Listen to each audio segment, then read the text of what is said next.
Hello, MP page pa nong working. Zomi online idol top som ya kapa khang ban din lung dam ma mai ing.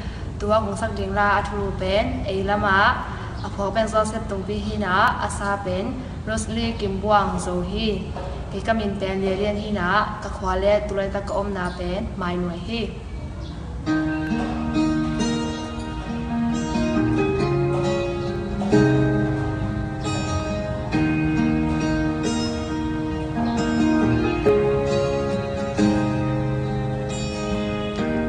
Ni sim ka nung ta na hak sana tên hồng nô cha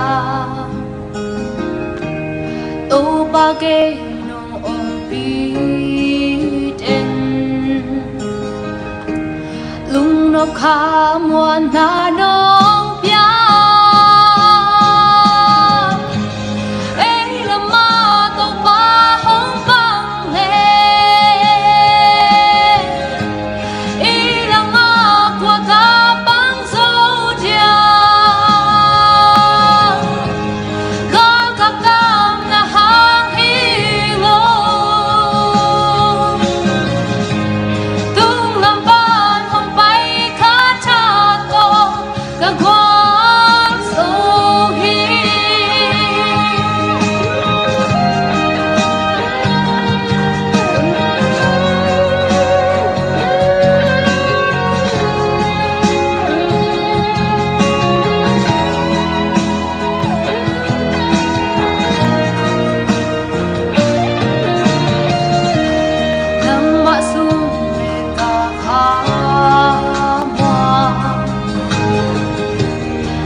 to